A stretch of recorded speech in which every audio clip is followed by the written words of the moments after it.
Good afternoon.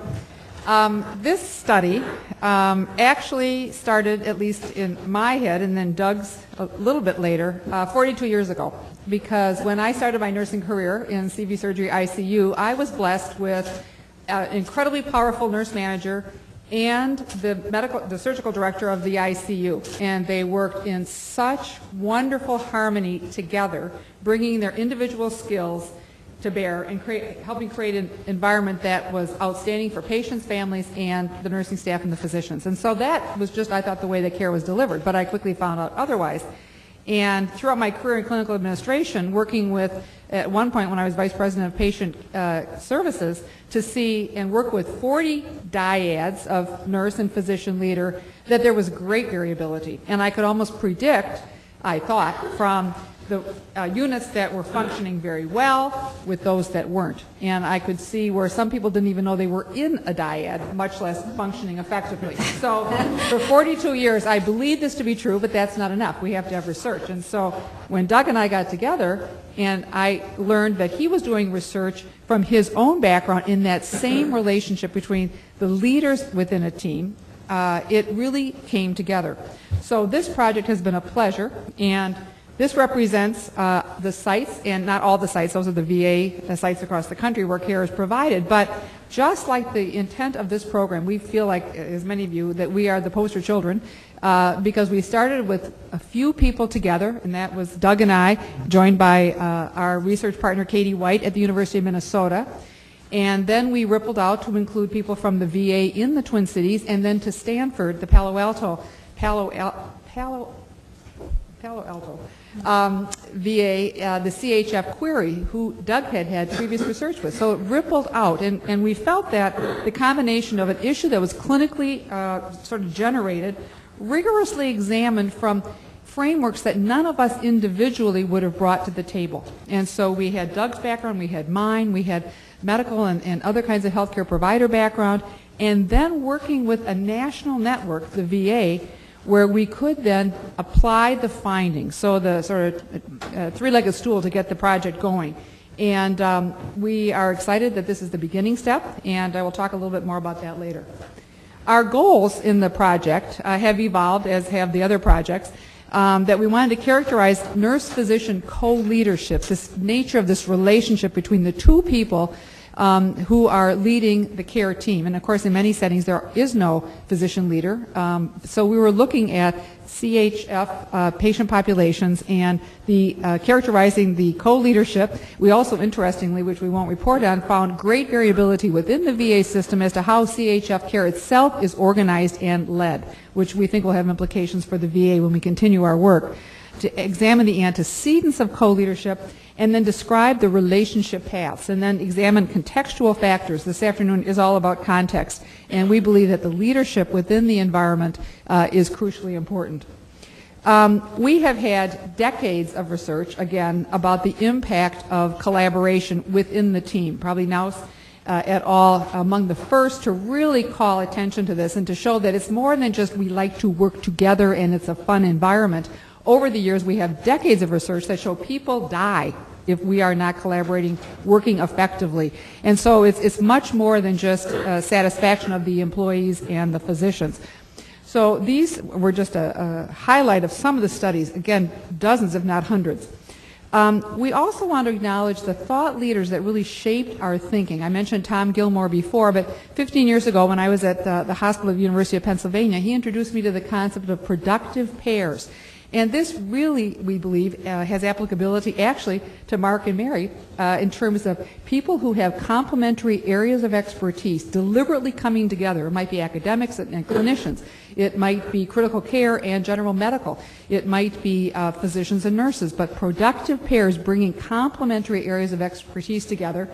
We also have adopted the work of Tucker and Spear, where they really acknowledge that there is co-leadership, and the physician model of always being in charge of any team doesn't have to prevail.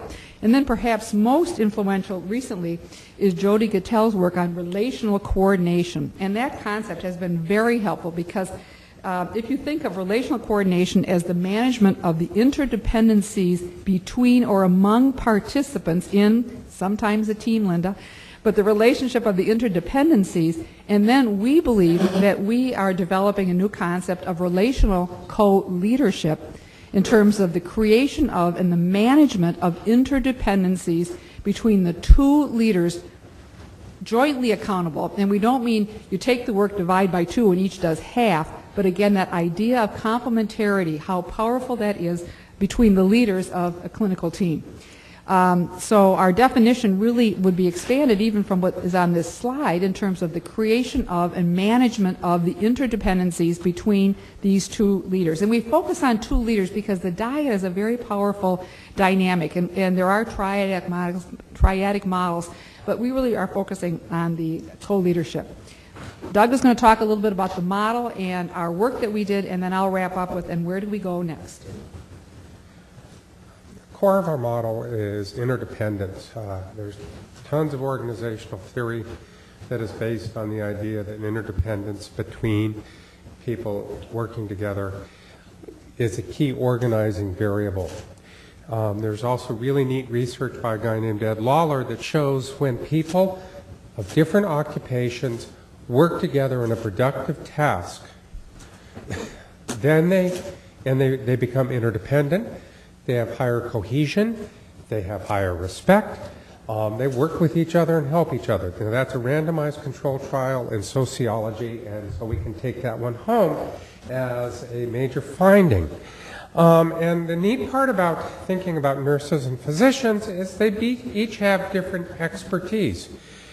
Both are important parts of producing a product for a patient. Key issue is how do you integrate those things so that you get the best knowledge and the best care for the patient. So what we know from research is that interdependence leads to psychological safety, people being willing to take risks, being willing to talk about things, being able to talk about near misses, things like that. We also know that when you're highly interdependent and you should get low difficulty in coordinating heart failure care. Okay? And that means more than just your actions are coordinated. Coordination also refers to sharing the right information so everybody who's acting knows what they need to know to act effectively. And to act effectively means being prepared to deliver individualized care. Okay? Now, and if you deliver individualized care, if you feel prepared, first of all, you should be more satisfied because you know you're doing the right job. With the best, you're using the best medicines, the best knowledge that you have, you're tailoring your intervention and your care to the patient situation. And if it works, it should reduce readmissions. That's just what we hope. Now, if we ended here, you'd go, well, this is really great, so how the heck do we create interdependence?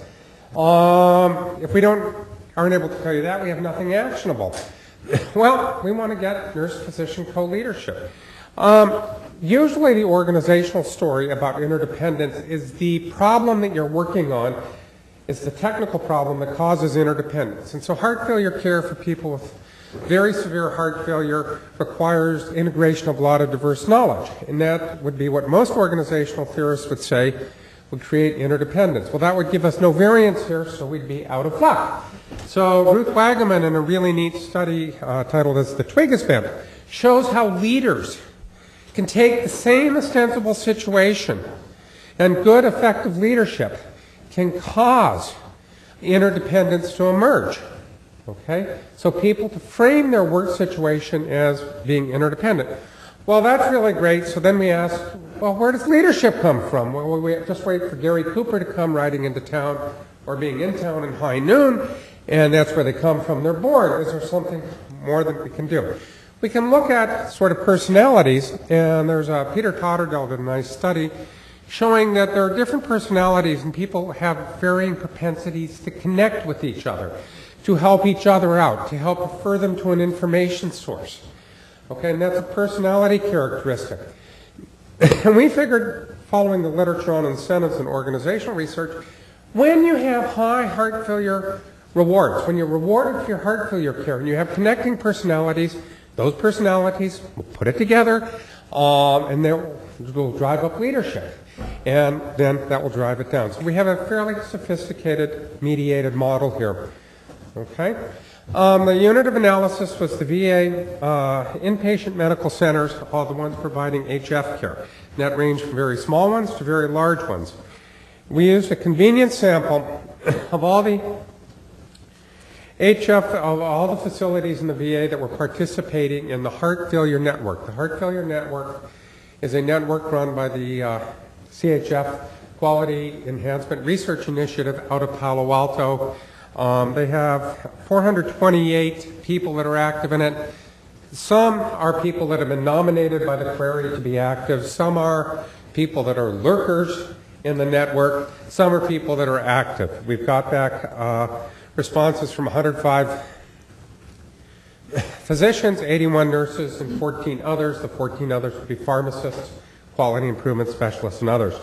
Focusing on just the 105 physicians, the 81 nurses, we had 90 facilities where we had a physician and or a nurse respond.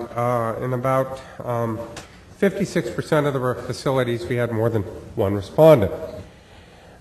Because of the missing values, we're running our analysis for about 70 to 74 facilities. Okay.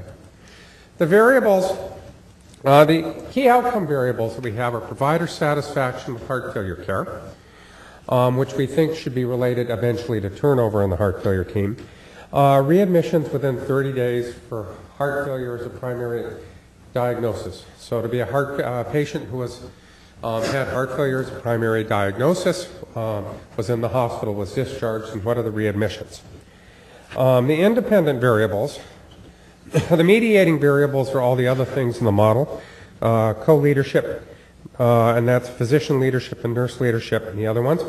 The independent variables are connecting personalities and whether or not you're rewarded for HF care. We had some control variables, the size of the facility measured by the number of discharges you had for heart failure admissions. Supportive facility context, which is the respondent's perception that the facility provides support for the heart failure care team. They provide information systems, quality improvement support. So in other words, how much they felt the context was supporting the heart failure care. Participation in QI activities. This is Anita Tucker's Learn How, Learn What measure. And finally, whether or not the degree of implementation of heart failure care routines, which was coded from looking at the literature on what standard practices are. Measure construction, we can go into detail if you want to. I like that stuff. Many people don't enjoy it as much as I do. We did factor analysis. We checked for discriminant validity, convergent validity, to get the internal reliability. We also did some analyses looking at, we aggregated all of our measures to the facility level, to the station level. And so we checked for variation across the stations. And we got pretty good action there. They used regressions for the organizational measures, and we clustered within the VISN to take into account VISN differences, which there are. And then we used a group logit for 30-day readmissions. Okay? We can come back and talk about those measures.